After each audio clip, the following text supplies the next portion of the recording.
Hai, balik lagi di series review tempat kamu bisa nonton tanpa harus buang-buang waktu. Kali ini kita akan membahas series Thailand berjudul Don't Come Home. Sebagai gambaran, series ini menjelaskan tentang sepasang ibu dan anak yang pindah ke rumah lama mereka. Rumah ini sudah ditinggalkan selama 30 tahun namun masih bisa ditinggali. Namun tanpa mereka sadari kalau rumah ini memiliki rahasia gelap. Series ini adalah salah satu series underrated dengan plot twist yang mantap. Jadi tonton sampai akhir ya biar kamu bisa dapet twistnya.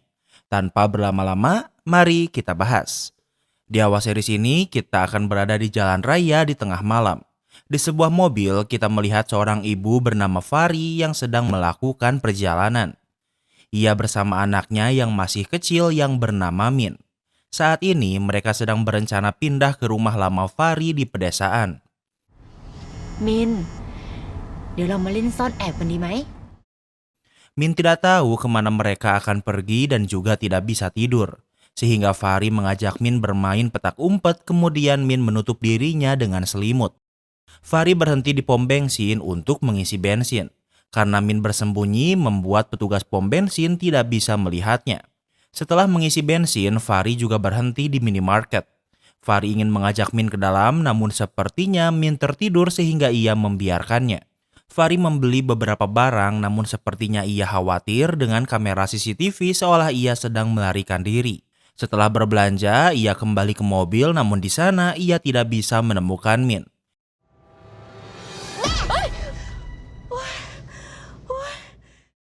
Fari panik, namun ternyata Min pindah dan bersembunyi di kursi depan untuk mengagetkan Fari. Mereka melanjutkan perjalanan. Ponsel Fari terus berbunyi karena suaminya terus menelponnya. Merasa muak, Fari lebih memilih membuang ponselnya.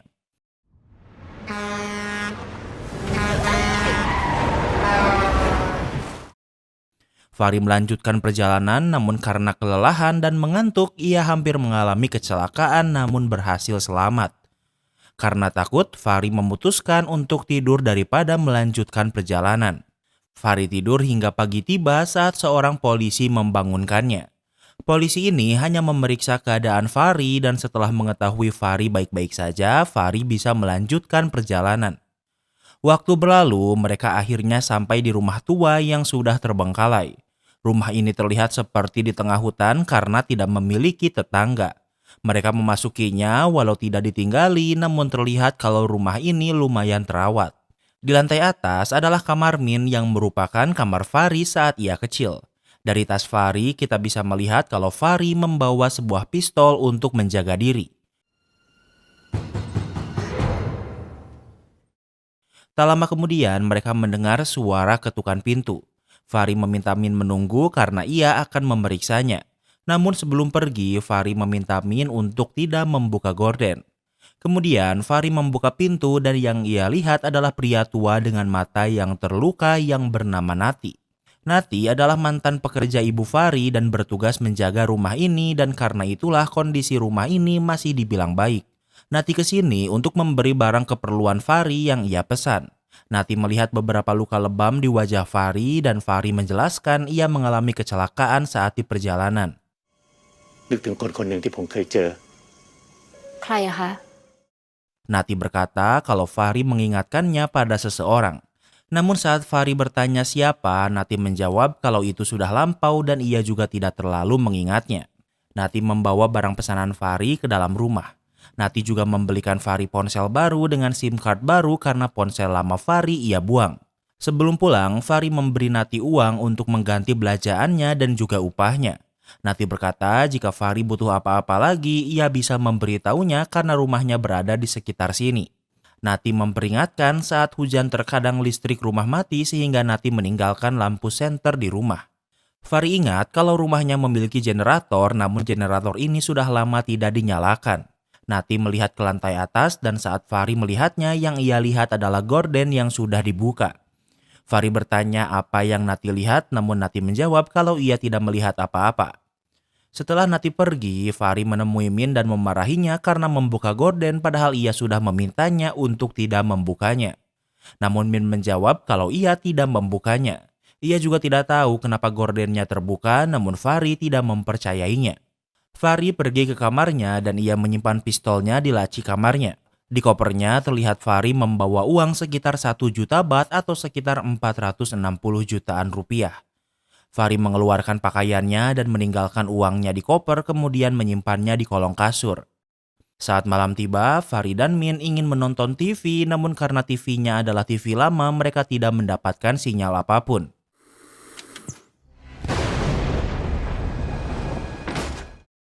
Saat TV dimatikan, Min melihat seseorang di belakangnya namun saat berbalik ia tidak melihat siapapun. Min pikir kalau ia hanya salah lihat sehingga ia tidak memberitahu ibunya. Dari suara petir terdengar kalau malam ini akan turun hujan yang cukup deras.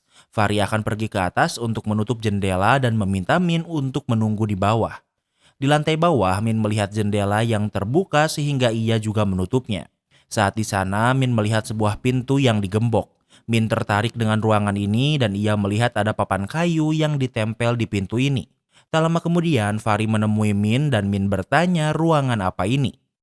แม่ก็ไม่รู้เหมือนกันยายเขาห้ามไม่ให้แม่เข้า Fahri menjawab, ia juga tidak tahu karena saat ia kecil, ibunya juga tidak mengizinkannya memasuki ruangan ini.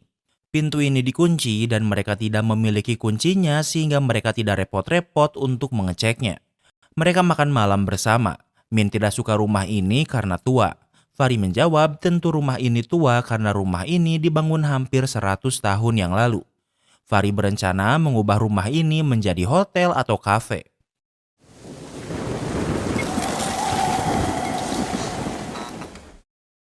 Tak lama kemudian, seperti perkataan Nati, saat hujan seringkali listrik di rumah mati.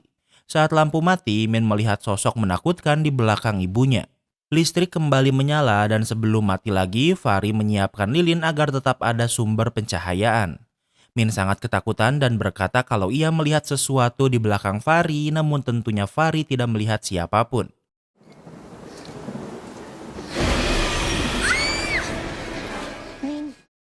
Saat listrik kembali berkedip, Min kembali melihat sosok menakutkan ini, namun hanya Min yang bisa melihatnya. Sepertinya sekarang listrik akan mati cukup lama. Fahri dan Min memeriksa generator rumah yang mungkin bisa dipakai. Walau rumah ini besar, namun generator yang ada di sana sangat overkill untuk sekedar penggunaan rumah. Walau sudah 30 tahun tidak dinyalakan, namun generator masih bisa menyala. Tapi yang namanya generator tua pada akhirnya mati juga. Fahri dan Min menyerah menggunakan generator sehingga mereka memilih untuk tidur di kamar yang sama. Sebelum tidur, Min ingin Fahri membacakan buku cerita yang ia temukan di lemari. Buku ini berjudul Alice Adventure in Wonderland yang merupakan milik Fahri saat ia kecil. Keesokan harinya, karena tidak ada teman untuk bermain, Fahri dan Min bermain petak umpet. Fahri bersembunyi di kolong kasur kamarnya. Fahri bisa melihat Min mencarinya di kamar namun ia tidak memeriksa kolong kasur. Saat Min keluar kamar, Fahri mengikutinya keluar. Namun saat melihat dari belakang, Fahri pikir Min terlihat berbeda. Min memakai topeng dan memasuki sebuah ruangan. Fahri memeriksanya dan ia melihat Min sedang menggambar sambil menggunakan topeng.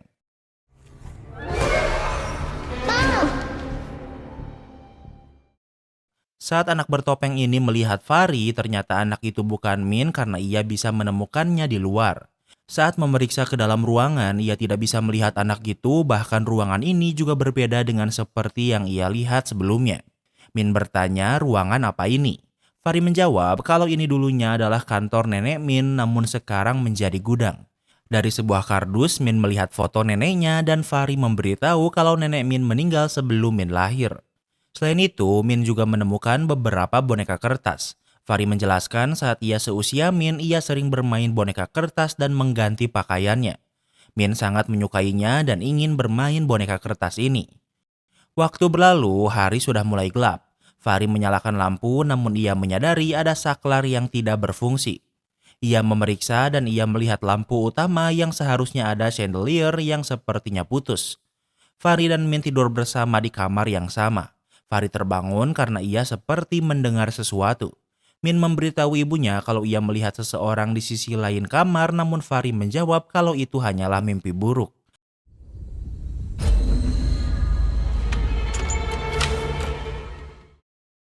Keesokan harinya, Fahri terbangun dan melihat bocil dengan topeng seperti sebelumnya. Ia menunjuk ke sisi lain dan saat diperiksa yang ia lihat adalah Min yang sedang membuka jendela. Saat berbalik, Fahri tidak bisa lagi melihat bocil itu. Fahri pikir ia mulai stres sehingga ia memutuskan untuk mengajak Min ke pantai agar tidak suntuk. Pantai ini bukan tempat wisata sehingga tidak ada orang selain mereka. Min berkata ia ingin bermain air dan Fahri mengizinkannya. Sambil menunggu, Fahri menelpon Nati dan bertanya apakah ada rumah lain di sekitar rumahnya. Nati menjawab rumah terdekat dengan rumah Fahri adalah rumah Nati.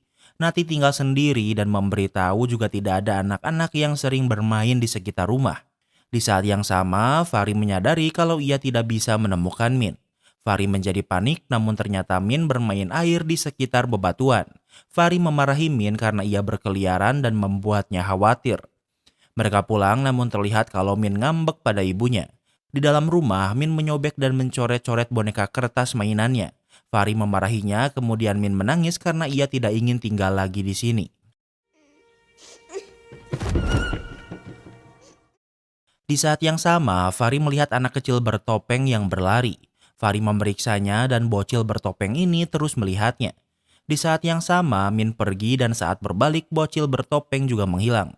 Fahri memilih mengejar Min yang keluar rumah.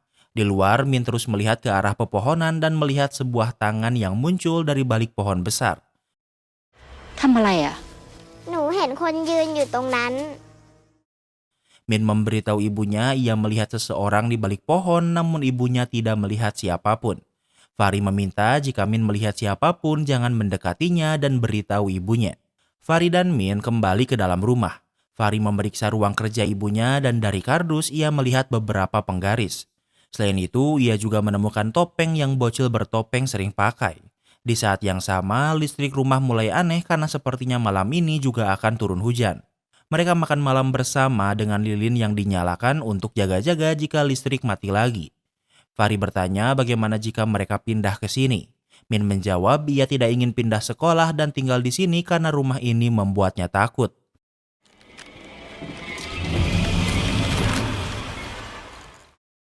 Tak lama kemudian, listrik rumah kembali menjadi aneh dan Min kembali melihat sosok menakutkan di balik ibunya. Min berteriak namun ia tidak memberitahu ibunya apa yang ia lihat. Karena kasihan, Fahri membawa Min ke kamarnya. Min memberitahu kalau ia melihat seseorang di dalam rumah. Fahri bertanya apa itu anak kecil dan tentu Min membantahnya. Yang Fahri dan Min lihat adalah dua sosok yang sangat jauh berbeda. Min menunjukkan boneka kertas yang ia coret wajahnya yang menggambarkan sosok yang sering ia lihat. Tak lama kemudian Min tertidur. Fahri yang belum bisa tidur meninggalkan Min untuk minum-minum di dapur sejenak.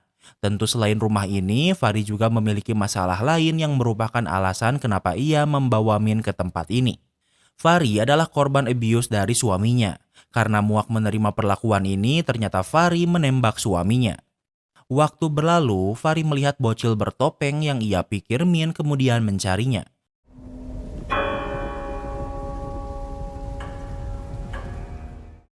Fahri mendengar jam berbunyi yang menunjukkan jam 3 lebih.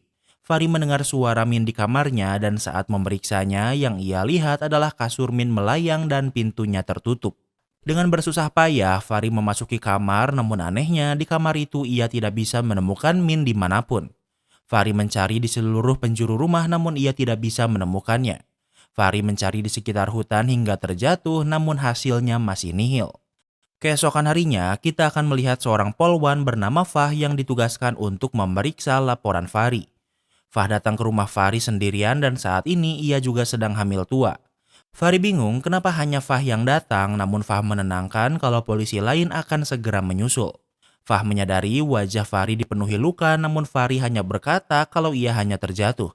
Fahri memberitahu kalau anaknya menghilang sehingga Fahri ingin Fah fokus untuk mencari Min. Fah memeriksa rumah terlebih dahulu. Ia bisa melihat sendal Fahri dan Min yang artinya Min menghilang tanpa alas kaki. Fah mencari informasi dasar seperti siapa Min bagi Fahri. Tentu Fahri memberitahu kalau Min adalah anaknya. Namun Fah harus memastikan kalau Fahri memanglah ibu dari Min. Namun masalahnya Fahri tidak bisa membuktikannya. Fahri tidak memiliki foto Min karena ponsel lamanya ia buang. Fahri juga tidak bermain sosial media sehingga ia juga tidak bisa menunjukkan kalau Min adalah anaknya. Fah pikir aneh di masa sekarang ada orang yang tidak memiliki sosial media. Fah bertanya kapan Min menghilang dan Fahri menjawab jam 3 pagi dan terakhir Min terlihat adalah di kamarnya. Saat memeriksa, Fah menyadari kalau jam yang ia lihat ternyata mati. Fahri bingung karena ia yakin kalau semalam ia mendengar jam ini berbunyi. Saat akan ke lantai atas, Fah melihat pegangan tangga dipenuhi lelehan lilin. Fahri menjelaskan kalau malam tadi mati lampu dan lilin adalah sumber pencahayaannya. Mereka memeriksa kamar Min dengan kasur yang hancur. Fahri menjelaskan kalau malam kemarin ia sedang di dapur dan terbangun karena bunyi jam. Saat memeriksa, ia melihat kasur Min melayang kemudian ia menghilang. Tentu mendengar ini, Fah semakin tidak mempercayai Fahri atau bahkan Fahri mungkin bukan ibu Min. Atau bahkan mungkin Min sebenarnya tidak nyata. Tak lama kemudian, sebuah mobil polisi lain juga sampai. Salah satu petugas adalah polisi bernama Tae yang akan bersama Fah mengerjakan kasus ini. Di luar, Tae melihat bangunan generator dan ingin memeriksanya. Saat diperiksa, mereka pikir generator ini terlalu besar bahkan untuk rumah sebesar ini. Fah bertanya sebelum Min menghilang apakah ia pernah berkata sesuatu yang mencurigakan. Fahri menjawab kalau kemarin Min berkata kalau ia melihat seseorang di hutan. Fahri mengantar ke tempat Min melihatnya, namun tentunya mereka tidak melihat siapapun di sana. Di tanah mereka tidak bisa melihat jejak kaki Min. Fah ingat kalau sepatu Min masih ada di rumah yang artinya ia tidak memakai alas kaki. Yang ada di sana hanya jejak kaki dewasa yang mungkin adalah jejak kaki Fahri. Fah melihat kalau ada noda darah di pakaian Fahri dan menanyakannya. Fahri menjawab kalau semalam ia terjatuh saat mencari Min. Dari mobil Fahri, Fah bisa tahu kalau Fahri berasal dari Bangkok. Fahri baru sampai di rumah ini beberapa hari yang lalu bersama Min. Fah ingin Fahri memberitahu kapan Fahri berangkat dan di mana saja ia berhenti saat di perjalanan ke sini. ถามจริงคุณหนีใครมาหรือเปล่า Fah ingin Fahri berkata jujur apakah ia sedang melarikan diri dari seseorang. Sebelum menjawabnya, di saat yang sama Nati datang. Fah memberitahu kalau Min menghilang, namun mendengar ini Nati bingung karena sepengetahuannya Fatih datang sendirian. แต่คุณวาลีมาบ้านนี้คนเดียวนี่ครับ Fatih berkata Nati pernah melihat Min saat mengintip dari lantai 2. Nati menjawab kalau ia tidak melihat Min karena ia melihat sesuatu yang lain. Mendengar ini membuat Fah semakin meragukan Fahri. Untuk sekarang, Fah tidak bisa melakukan apapun. Ia ingin Fahri mengumpulkan bukti kalau Min memang nyata kemudian kembali melapor polisi. Jika Fahri sudah memilikinya, ia bisa menelepon nomor telepon pribadi Fah. Dengan begitu, Fah, Tae, dan polisi lainnya pergi dari rumah Fahri tanpa melakukan apa-apa lagi.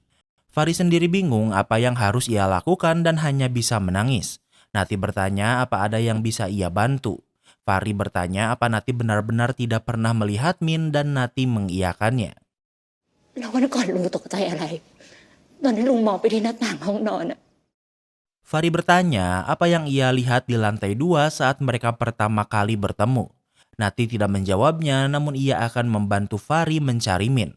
Sementara itu, Fah sudah di kantor polisi, namun server kantor polisi sedang gangguan. Tak ingin hanya diam, Fah berencana pergi dan Tae bertanya apa yang ia lakukan.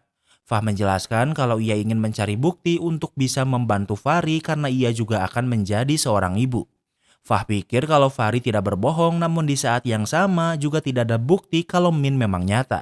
Tae menemani Fah untuk mencari bukti dengan memeriksa tempat-tempat yang Fahri singgahi di perjalanan ke rumah. Pertama, ia datang ke pom bensin yang Fahri datangi. Mereka memeriksa rekaman CCTV dan bisa melihat mobil Fahri yang memang mengisi bensin. Namun dari kamera tidak terlihat apakah ada Min di mobil bersama Fahri. Fahri berbicara dengan petugas pom bensin, namun ia juga berkata kalau ia tidak melihat anak-anak di mobil itu. Pada saat itu, Min dan Fahri sedang bermain petak umpet sehingga petugas pom bensin tidak bisa melihatnya. Kemudian mereka pergi ke minimarket yang juga Fahri datangi. Mereka memeriksa rekaman CCTV yang menunjukkan Fahri yang berbelanja sendirian. Namun dari mobil mereka masih tidak bisa melihat Min. Saat kembali ke mobil, mereka melihat Fahri berbicara sendiri di kursi depan yang kosong. Padahal saat ini Min sedang bersembunyi di bawah dashboard sehingga kamera CCTV tidak merekamnya. Melihat semua ini membuat Tae dan Fah pikir kalau Fahri gila dan berpikir kalau ia memiliki anak yang sekarang sedang menghilang. Kemudian Fah kembali ke kantor polisi, namun ia masih berusaha mencari cara untuk mempercayai Fahri. Di saat yang sama, kepala polisi yang bernama Danai meminta Fah untuk ke ruangannya dan tentunya Fah menurutinya. Sementara itu di luar, Tae sedang merokok dan mendengar polisi lain membicarakan tentang siapa ayah dari bayi di kandungan Fah. Mereka pikir kalau ayahnya adalah kepala polisi dan karena itulah Fah bisa naik jabatan dengan cepat. Tae mendengarnya dan ia pikir sebaiknya mereka tidak mengurus urusan orang lain. Tae pikir kalau mereka hanya iri dengan kesuksesan Fah. Sementara itu di kantor kepala polisi, Danai bertanya kenapa Fah tidak mengajukan cuti hamil padahal ia sedang hamil tua. Fah bisa melihat foto istri dan anak Danai di mejanya. Dan ternyata anak di kandungannya memanglah anak dari hasil perselingkuhan Danai dan Fah. Jadi sebenarnya apa yang dikatakan polisi lain benar tentang Fah yang berhubungan dengan kepala polisi, agar ia cepat naik pangkat. Setelah dari kantor kepala polisi, Fah pergi ke ruang arsip untuk menangis sendirian. Ia tahu yang ia lakukan salah tapi nasi sudah menjadi bubur. Kini ia adalah seorang pelakor. Setelah menangis, Fah kembali ke mejanya dan untuk mengalihkan pikirannya, ia kembali memeriksa kasus Fahri. Saat memeriksa data di kepolisian, ia bisa menemukan kalau Fahri memang memiliki seorang anak yang artinya Fahri tidak berbohong. Fah memberitahu ini pada Tae dan artinya Fahri mungkin tidak gila. Fahri ingin memeriksa kembali foto yang diambil Tae dan perhatiannya tertuju pada Nati. Setahu mereka, Nati adalah orang yang bertugas menjaga rumah. Mereka pikir kalau Nati berbohong sehingga mereka pergi ke rumahnya. Nati tinggal di sebuah rumah kumuh di mana ia bekerja sebagai petani karet. Mereka berhasil menemukan Nati yang tinggal sendirian. Fah bertanya apa yang ada di gubuk dan memeriksanya. Yang ia temukan di sana hanyalah jerigen bahan kimia untuk mengeringkan karet. Di dalam rumah, Fah bertanya tentang hubungan Nati dan Fahri. Nati menjawab kalau ia adalah supir ibu Fahri sebelum ia meninggal dan sekarang menjaga rumahnya. Nati juga menunjukkan beberapa foto lama saat ia masih bekerja di sana 30 tahun yang lalu. Fah melihat foto Nati saat ia muda dengan keadaan mata yang normal. Fah bertanya apa yang terjadi dengan mata kiri Nati. มันมีคนบ้าคนหนึ่งลุกเข้ามาในบ้านแล้วจะทำร้ายคนในบ้าน Nati menjawab kalau 30 tahun yang lalu ada satu orang gila yang mengamuk di dalam rumah. Nati mencoba menghentikannya namun matanya diserang oleh orang gila ini dan menjadi seperti ini. Orang gila ini mati di dalam rumah karena terjatuh dari lantai 2. Setelah penyerangan ini, Fahri dan keluarganya pindah ke Bangkok dan tidak pernah lagi kembali hingga sekarang. Fah juga bertanya siapa anak perempuan di foto ini. Di tempat lain, Fahri terbangun setelah minum-minum karena tidak ada yang bisa ia lakukan. Ia pergi ke ruang kerja ibunya untuk mencari petunjuk. Dari laci meja, ia menemukan beberapa foto tua seorang pria dan anak perempuan. Di saat yang sama, Fahri menerima telepon dari Fah. Dengan cepat ia pergi ke kantor polisi dan di sana sudah ada Nati yang menunggu. Fah mengajak Fahri ke ruangan BAP untuk dimintai keterangan. Fah menunjukkan foto dari rekaman CCTV yang tidak menunjukkan kalau Min bersamanya di mobil saat ia pergi dari Bangkok. Fahri berkata kalau Min sedang bersembunyi sehingga tidak terekam kamera. Fah menunjukkan sebuah foto dan Fahri mengenalinya sebagai anaknya. Fah membantahnya dan berkata kalau foto ini adalah foto Fahri saat ia masih kecil. Fah mendapatkan foto ini dari album foto Nati. คุณได้ทำร้ายลูกสาวของคุณหรือเปล่า Fah bertanya apakah Fahri melakukan sesuatu pada Min. Fahri mengingat saat ia menembak suaminya. Ternyata tembakannya meleset dan mengenai lemari di belakangnya. Di dalam lemari itu ada Min yang sedang bersembunyi. Mengingat ini membuat Fahri panik dan menjadi sangat defensif. Namun Fah berkata untuk membuktikan kalau Fahri tidak bersalah ia harus memeriksa darah di pakaiannya. Apakah itu memang milik Fahri atau ternyata milik Min? Fahri menyobekkan pakaiannya dan memberikannya pada polisi. Fahri sangat takut kalau ia telah menyakiti Min. Namun saat mengingat kembali ingatannya, ia mengingat kalau tembakan itu juga tidak mengenai Min. Fahri memutuskan untuk menelepon suaminya yang sangat ia benci. Fahri berharap setidaknya suaminya membawa Min daripada Min menghilang seperti ini. Namun suami Fahri berkata kalau ia bahkan tidak tahu di mana sekarang Fahri dan Min berada. Artinya Min memang dibawa oleh Fahri dan saat ini sedang menghilang. Namun karena telepon ini membuat suami Fahri tahu di mana lokasinya sekarang berada. Fah ingin berbicara dengan suami Fahri dan Fahri memberikan ponselnya. Fah memberitahu kalau saat ini Fahri sedang di kantor polisi. Suami Fahri adalah petinggi polisi sehingga ia mengancam Fah untuk memberitahunya di mana ia berada. Fah meminta suami Fahri untuk mengirim foto Min sekarang juga. Suami Fahri mengirimnya dan Fah menyadari kalau foto Min dan Fahri saat kecil sangatlah mirip. Kini Fah sepenuhnya mempercayai kalau Min memang menghilang. Ia meminta bantuan warga setempat untuk mendoakan Min dan juga mencarinya. Mereka menyusuri hutan untuk mencari Min namun tidak bisa menemukannya. Di hutan ini ada sebuah sungai yang cukup besar yang mengalir hingga ke kanal. Fah memerintah Tae untuk mengirim pasukan memeriksa kanal. Fahri dan Fah melanjutkan pencarian Min berdua. Fahri pikir ini salahnya membawa Min ke tempat ini. Fah menjawab kalau Fahri melakukan hal yang benar dengan melarikan diri dari suaminya yang abusive. Tak lama kemudian hujan turun sehingga mereka segera kembali ke rumah. Karena mereka basah kuyup, Fah ingin membersihkan diri di kamar mandi. Sambil mencari kamar mandi, Fah melihat-lihat rumah yang memang besar. Ia melihat sebuah ruangan yang digembok. Dari semua ruangan, hanya ruangan ini yang digembok sehingga ia penasaran. Fah memanggil Fahri untuk menanyakan ruangan ini.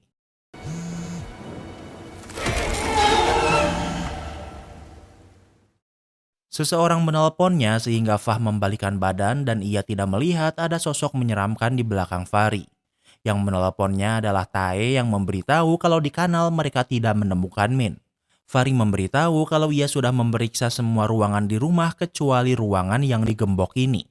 Fahri menerima banyak kunci dari Nati namun tak ada satupun yang bisa membuka gembok ruangan ini. Fah mengambil linggis dari mobilnya dan menggunakannya untuk membuka paksa ruangan misterius ini. Setelah bersusah payah, akhirnya pintu ini terbuka yang menunjukkan sebuah tangga yang mengarah ke bawah. Artinya ruangan ini adalah basement yang bahkan Fahri tidak pernah tahu. Mereka menuruni tangga yang membawa mereka ke sebuah ruang basement yang besar yang terlihat seperti sebuah lab. Listrik di basement bisa dinyalakan yang sepertinya alasan utama kenapa rumah ini memiliki generator yang sangat besar. Fahri sendiri tidak tahu tempat apa ini namun sepertinya yang membuatnya adalah ibunya. Di lantai mereka melihat noda darah yang sudah mengerak yang artinya sudah sangat lama.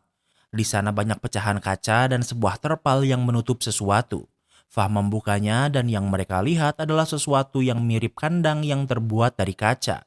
Dan salah satu dinding kacanya pecah. Keesokan harinya, Fah memanggil Tae dan polisi lain untuk memeriksa namun mereka sendiri tidak tahu tempat apa ini. Salah satu polisi menyadari di atap terlihat ada seperti bekas terbakar namun bentuknya lingkaran. Tepat di atas basement ini adalah ruang tengah dan mereka memeriksanya. Di sana ada foto kakek buyut Fahri yang merupakan orang Portugis yang merupakan orang yang membangun rumah ini. Ia adalah seorang insinyur yang memiliki sebuah pertambangan di sekitar sini. Fah menggulung karpet dan mereka bisa melihat lingkaran hitam yang sama seperti yang mereka lihat di atap basement. Di atasnya mereka juga bisa melihat bekas yang sama yang seperti mereka temukan. Di atas ruangan ini adalah kamar Min dan mereka bisa melihat lingkaran hitam yang sama di bawah lemari. Fah ingin Tae membawa sikat gigi milik Min untuk dibawa sebagai barang bukti. Sikat gigi ini akan diambil sebagai sampel untuk pengujian DNA. Tak ada lagi yang bisa mereka lakukan. Fah dan Tae berencana pulang. Saat di luar, mereka melihat sebuah mobil mewah yang memperhatikan dari kejauhan. Namun tak lama kemudian, mobil itu pergi begitu saja. Kemudian, Fah pergi ke klinik untuk memeriksa kandungannya. Bayi Fah sehat dan baik-baik saja, namun ia sedih karena ia memeriksa kandungannya sendirian. Namun saat akan pulang, ternyata Danai ada di sana, namun ia tidak ingin masuk karena takut ada yang melihatnya. Danai bertanya bagaimana kondisi bayinya dan Fah menjawab jika ia memang peduli kenapa ia tidak ikut masuk dengannya. Walau mereka berselingkuh, namun Danai sepertinya menyambut dengan baik kehadiran bayi mereka. Namun Fah sadar kalau ia dan Danai tidak akan pernah bisa bersama karena ia hanyalah seorang pelakor. Sementara itu, Tae memberitahu Fahri kalau kepolisian dan warga sekitar sudah memeriksa semua sudut hutan dan tidak bisa menemukan Min. Sepertinya sangat tidak mungkin Min berada di hutan, dan kita harus berpikir kemungkinan kalau seseorang menculik Min.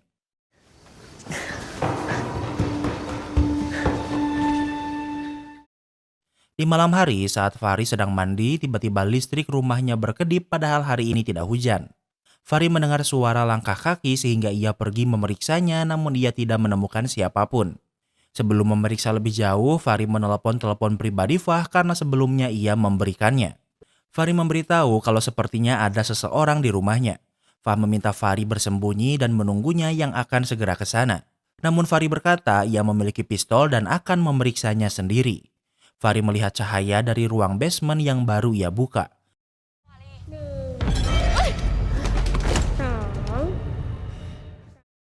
Fahri terkejut karena mendengar suara Min yang sedang menghitung sehingga membuatnya terjatuh.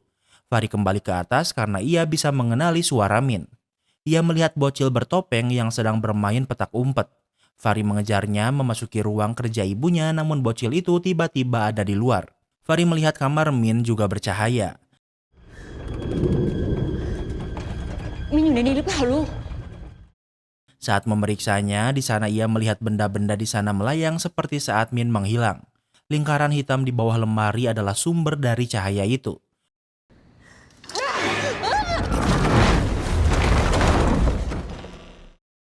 Fahri memeriksa lemari itu, namun bocil bertopeng muncul dan menariknya ke dalam lemari. Fahri merasa seperti melayang di sebuah kegelapan, kemudian tiba-tiba berada di basement di kurungan yang terbuat dari kaca. Kini kita flashback sejenak di tahun 1991. Kita akan melihat Fahri kecil dan ibunya yang tinggal di sini. Ibu Fahri menerima telepon dari pabrik yang memberitahu kalau ada sesuatu yang terjadi. Ibu Fahri diminta datang sehingga ia akan pergi ke pabrik. Hari ini rencananya Fahri dan kedua orang tuanya akan bermain ke pantai. Namun karena masalah ini, Ibu Fahri membatalkannya. Ia meminta Nati yang merupakan supirnya untuk mengantarnya ke pabrik. Fahri kecil menangis karena seharusnya ia pergi ke pantai. Tak lama kemudian Ibu Fahri sampai dan ditunjukkan sebuah malfungsi.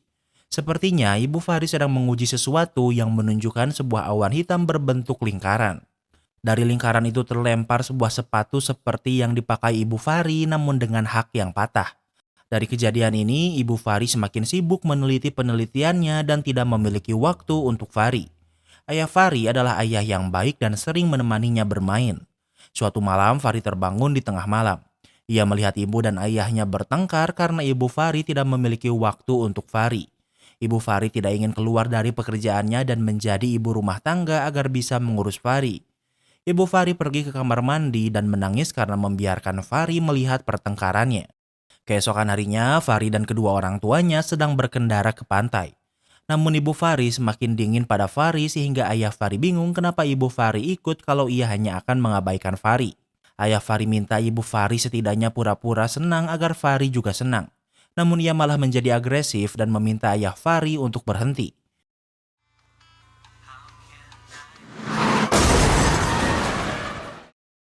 Ibu Fahri keluar mobil dan saat berbalik ia melihat sebuah truk menabrak mobilnya yang membunuh Fahri dan ayahnya.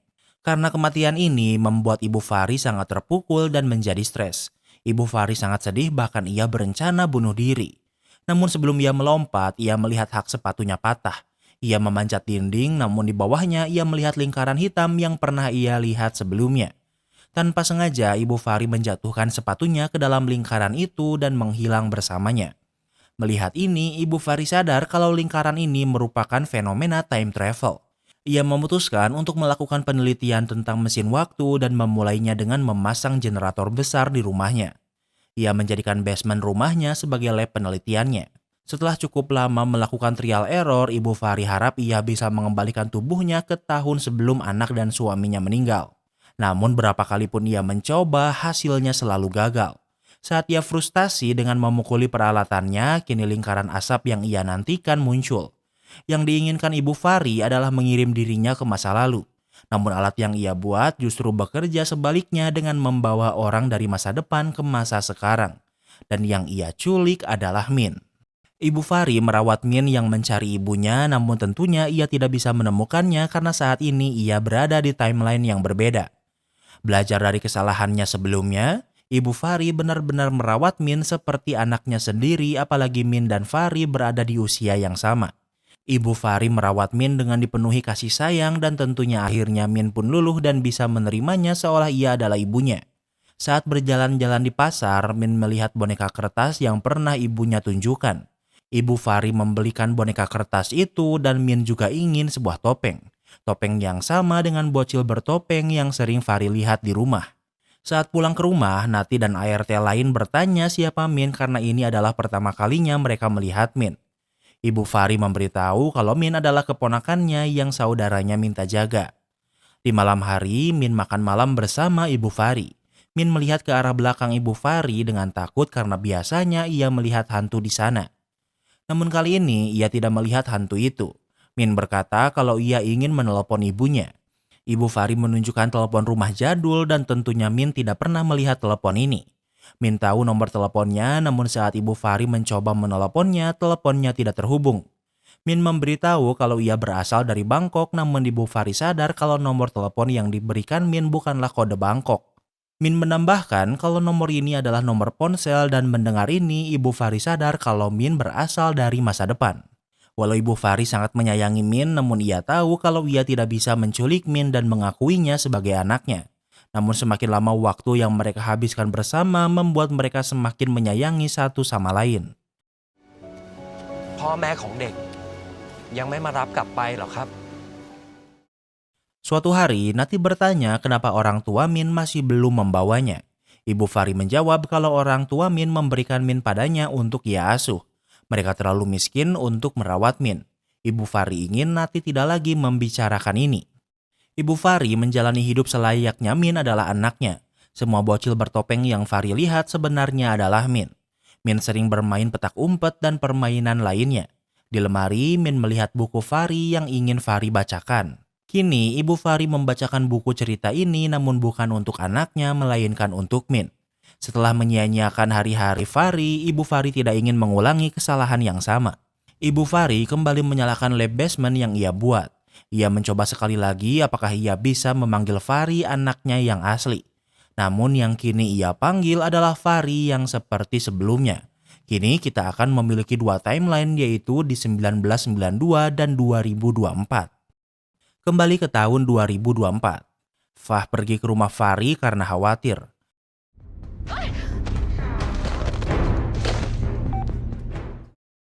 Fah mendengar suara Min yang berhitung saat Fari terjatuh.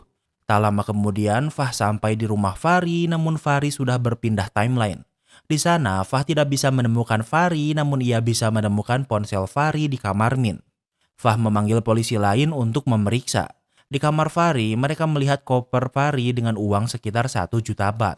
Di sana juga ada formulir perceraian.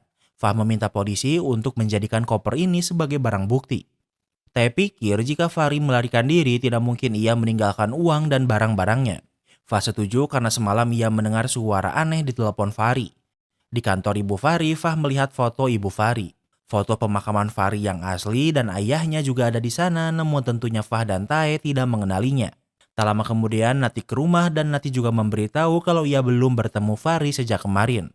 Fah bertanya apa yang Ibu Fari lakukan di basement. Nati menjawab tidak tahu karena Ibu Fari selalu melarang siapapun untuk memasukinya. Nati menjelaskan kalau Ibu Fari adalah seorang profesor dan insinyur di pembangkit listrik tenaga air. Tae bertanya tentang 2 foto pemakaman yang mereka temukan sebelumnya. Nati menjawab kalau mereka adalah suami dan anak kandung Ibu Fari. Mendengar ini, Fah pikir kalau anak ini adalah saudari Fari yang sudah meninggal. Keesokan harinya, Fah ke kantor dan ia melihat mobil mewah yang ia lihat di rumah Fari sebelumnya. Fari merasa meninggalnya orang gila 30 tahun yang lalu berhubungan dengan menghilangnya Min dan Fari, namun entah bagaimana. Tak lama kemudian, Fah dipanggil ke ruangan kepala polisi. Di sana, kepala polisi sedang bersama pria yang merupakan suami dari Fari. Suami Fari adalah kolonel dan jabatannya lebih tinggi dari kepala polisi daerah seperti Danai. Fah menjelaskan kalau sekarang selain Min, namun Fari juga menghilang. Fah tidak bisa menemukan mereka dimanapun. Suami Fari membawa koper Fari yang berisi uang dan formulir perceraian. Ia pikir karena uang ini adalah uang yang Fari curi sehingga uang ini harus dikembalikan. Fah menjawab kalau suami Fari lebih peduli pada uangnya daripada anak istrinya yang saat ini sedang menghilang. Mendengar ini, suami Fari tersinggung dan berpikir kalau Fah tidak becus mengerjakan tugasnya.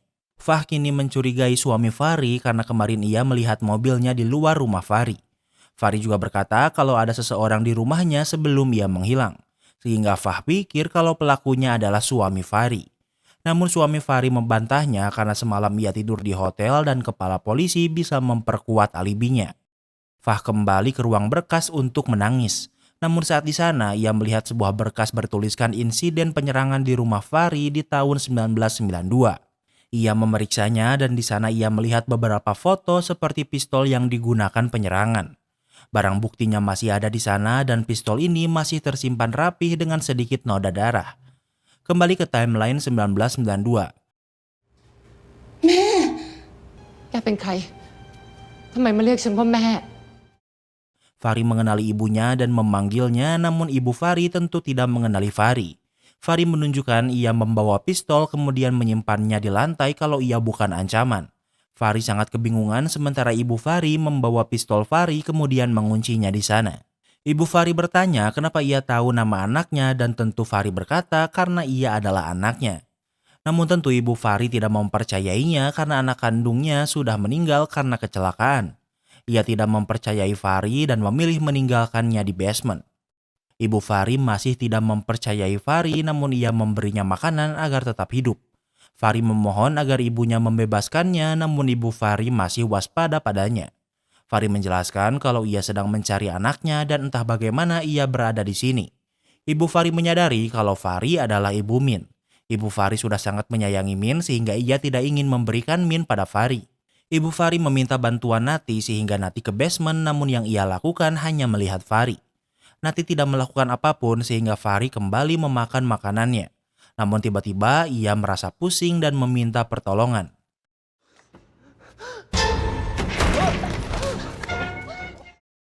Nati panik dan memeriksa Fahri namun semua ini adalah jebakan sehingga Fahri bisa melarikan diri. Dengan cepat ia pergi ke atas dan ia bisa mendengar suara Min yang sedang menghitung. Namun Fahri tidak bisa keluar basement karena pintunya dikunci. Fahri menggedor-gedor pintu dan Min mendengarnya. Fahri mencongkel pintu sehingga Min bisa melihat Fahri. Namun sebelum bisa berbicara, Nati menangkapnya.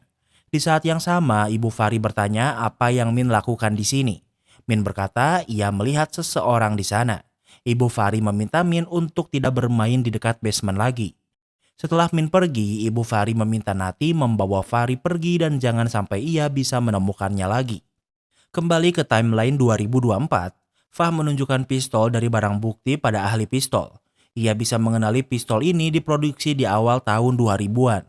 Tentu Fah pikir ini mustahil karena pistol ini adalah barang bukti dari kasus yang terjadi di tahun 92.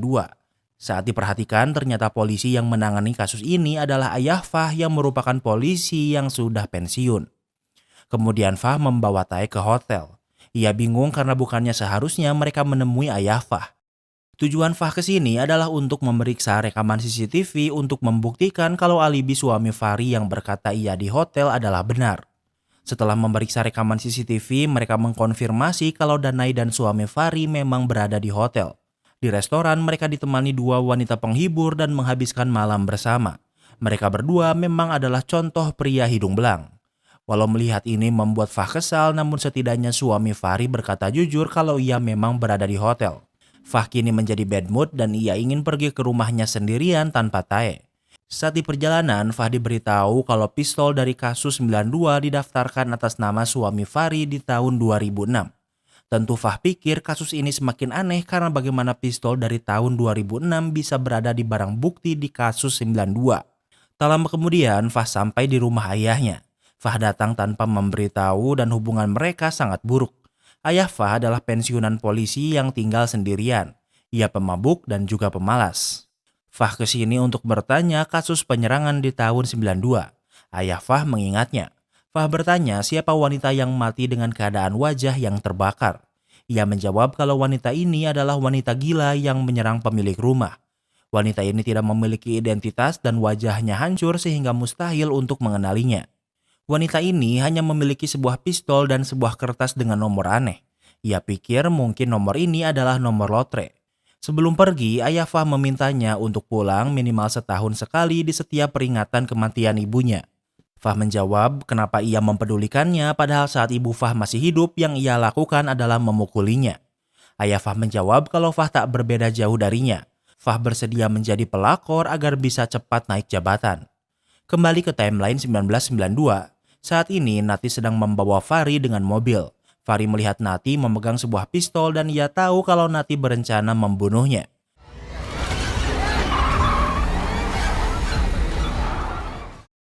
Fahri tak tinggal diam sehingga ia melawan dan membuat mobil mereka mengalami kecelakaan. Nati tak sadarkan diri namun Fahri baik-baik saja walau tubuhnya diikat. Ia bisa membebaskan ikatannya dan keluar dari mobil tanpa terluka parah. Dari radio, Fahri mendengar kalau sekarang adalah tahun 1992. Ia tidak tahu bagaimana ia berada di sini namun ia mempercayainya. Fahri berjalan menyusuri hutan agar bisa kembali ke rumah. Fahri bisa berada di belakang pohon dan ia bisa melihat Min melihatnya dari kejauhan. Namun sebelum Fahri bisa mendekati Min, Nati menyerangnya hingga tak sadarkan diri. Saat Fahri hampir tak sadarkan diri, Fahri membawa sebuah batu untuk jaga-jaga. Saat tersadar, Fahri sudah kembali di basement. Nati memberikan pistol Fahri pada ibu Fahri karena Nati tidak bisa membunuh Fahri seperti permintaannya. Kini ibu Fahri meminta Nati untuk menjaga Fahri di sini dan jika Fahri mengamuk, ia harus membunuhnya. Waktu berlalu, kini di basement hanya ada Nati dan Fahri. Fahri bertanya kenapa Nati mengurungnya. Nati menjawab kalau Fahri membuat mobilnya kecelakaan dan hampir membunuhnya. Fahri membela diri, ia melakukannya karena Nati berencana membunuhnya. Nati membantah kalau ia tidak pernah berencana membunuh Fahri karena ia akan membawa Fahri ke kantor polisi. Nati bertanya apa alasan Fahri di sini bahkan membawa pistol. Fahri menjawab kalau ia adalah Fahri, anak pemilik rumah yang datang dari masa depan. Tentu Nati tidak mempercayainya dan menunjukkan kalau Fahri sudah meninggal karena kecelakaan. Kembali ke timeline 2024. Fah masih berpikir kalau kasus penyerangan di tahun 92 berhubungan dengan menghilangnya Min dan Fahri. Saat memperhatikan foto penyerang, ia mengingat perkataan ayahnya yang berkata penyerang ini memegang selembar kertas. Fah memeriksa foto barang bukti dan menemukan sesuatu yang mengejutkannya. Kembali ke timeline 1992. Fahri memberitahu Nati kalau ia hanya sedang mencari anaknya. Mendengar ini, Nati menyadari kalau Min adalah anak Fahri. Artinya selama ini ibu Fahri berbohong tentang Min yang berkata kalau ia adalah keponakannya. Kini Nati menjadi ragu tentang apa yang harus ia lakukan. Nati memutuskan untuk menjaga basement dari luar daripada mendengar cerita Fahri. Ibu Fahri menemui Nati dan memarahinya karena masih belum membunuh Fahri. Nati mulai ragu karena Fahri berkata kalau Min adalah anaknya. Namun ibu Fahri membantah karena ia pikir kalau Min adalah anaknya. Sementara di basement, Fahri menggunakan batu yang ia bawa sebelumnya untuk memecahkan kaca dan ia berhasil melakukannya. Nati mendengar Fahri yang melarikan diri dan memeriksanya. Nati memegang pistol namun ia masih tidak bisa menembak Fahri. Fahri yang sudah muak menyerang Nati dengan menusuk matanya dengan pecahan kaca. Artinya yang membuat Nati buta sebelah adalah Fahri. Karena itulah Nati berkata kalau Fahri mengingatkannya pada seseorang saat pertama kali bertemu. Fahri memegang pistol namun ia memutuskan untuk tidak membunuh Nati. Fahri bisa ke atas tanpa masalah kemudian mengunci pintu basement. Fahri dipenuhi luka dan ia bisa menemukan Min di kamarnya. Saat ini Min sedang tidur dan melihat Fahri yang dipenuhi darah dan membuatnya berteriak takut. Namun di saat yang sama ibu Fahri muncul dan menyerang Fahri. Fahri berkata kalau ia dan Min berasal dari masa depan namun ia tidak mengerti bagaimana. Fahri mengarahkan pistolnya ke arah ibunya dan menembak perutnya. Namun ibu Fahri masih memiliki kekuatan untuk mendorong Fahri hingga terjatuh dari lantai atas dan meninggal karena jatuh. Lampu chandelier terjatuh tepat di atas Fahri dan karena itulah mukanya hangus terbakar. Artinya Fahri adalah wanita gila yang mati di kasus penyerangan 92. Namun karena luka bakar di wajahnya membuatnya tidak bisa dikenali. Fah sudah bisa menyadari apa yang terjadi pada Fahri dan Min yang entah bagaimana bisa kembali ke masa lalu. Dari foto barang bukti kertas yang dipegang Fahri adalah nomor telepon Fah yang ia berikan saat mereka pertama bertemu. Hal inilah yang membuatnya bisa memastikan kalau Fahri pergi ke masa lalu. Tak lama kemudian suami Fahri dan Danai dan polisi lain datang. Fah menyerang suami Fahri dan berkata kalau semua ini adalah salahnya karena menjadi suami yang buruk. Fahri sudah muak menjadi polisi dan memutuskan untuk berhenti menjadi polisi. Fah melahirkan anaknya dengan sehat namun ia tidak menulis Danai sebagai ayah dari bayinya. Sementara di tahun 1992, Min mengalami amnesia yang membuatnya tidak bisa mengingat masa lalunya karena trauma yang mendalam. Ibu Fahri memutuskan untuk mengasuh Min dan hal pertama yang ia lakukan adalah pergi dari rumah ini ke Bangkok. Karena Min tidak mengingat masa lalunya membuat ibu Fahri memberitahu kalau Min sebenarnya adalah Fahri. Sementara Fahri yang mati di rumah menjadi hantu menyeramkan yang sering Min lihat di awal series. Min tumbuh menjadi Fahri karena ia tidak mengingat masa lalunya. Fahri menjalani hidupnya seperti menikahi suaminya dan dikasari hingga melahirkan Min. Artinya Min adalah Fahri dan Fahri melahirkan Min. Aku adalah ibuku dan anakku adalah aku. Saat Fahri dewasa, ibunya semakin bingung karena Fahri semakin terlihat seperti Fahri dewasa yang ia bunuh. Ibu Fahri menyadarinya sehingga ia meminta Fahri untuk tidak kembali ke rumah tua dan karena itulah judul series ini adalah Don't Come Home. Namun Fahri terjebak di dalam time loop paradoks yang membuatnya akan terus mengulangi time loop ini berkali-kali. Untuk melarikan diri dari suaminya, ia akan pergi ke rumah lamanya dan kejadian sebelumnya akan terus berulang. Dan dengan begitu, series ini pun berakhir. Kini kita masuk ke sesi rating. Yang pertama adalah tema. Tema series ini awalnya Mimin pikir rumah hantu seperti umumnya. Namun di tengah series berubah menjadi sci-fi horror yang jujur Mimin gak expect. Ada unsur time loop paradoks yang Mimin sangat enjoy. Jadi untuk tema, Mimin kasih rating 10/10. Yang kedua adalah PES. PES series ini cepet banget dan karena mengandung unsur time travel, detailnya Mimin suka karena gak ada yang ketinggalan. Walau cepat tapi gak oversimplified. Gak bertele-tele juga, jadi untuk PES Mimin kasih rating 10/10. Yang ketiga adalah plot twist. Series ini adalah series dengan salah satu plot twist terbaik yang pernah Mimin tonton. Pasti banyak dari kalian yang gak bisa expect sama plot twist ini. Jadi untuk plot twist, Mimin kasih rating 10/10. Yang keempat adalah ending. Ending series ini menunjukkan time loop kehidupan Fahri alias Min yang akan terus berputar. Kejadian ini mungkin akan berulang-ulang, tapi Mimin mungkin lebih suka kalau Fahri menyadarinya dan bisa menghentikan time loop ini. Jadi untuk ending, Mimin kasih rating 9/10. Yang kelima adalah entertainment value. Series ini adalah salah satu series yang Mimin paling enjoy nontonnya. Twist dan endingnya mantap walau unsur time travelnya berkesan dipaksakan karena tidak terlalu dijelaskan. Tapi overall Mimin sangat enjoy nontonnya. Jadi untuk entertainment value, Mimin kasih rating 10/10. Jadi overall rating Don't Come Home adalah 9,8. Apa kalian setuju dengan rating Mimin? Jangan lupa like video ini kalau kamu suka dengan video ini. Dan jangan lupa juga cek video kita lainnya. Terima kasih sudah menonton dan sampai bertemu lagi di series berikutnya.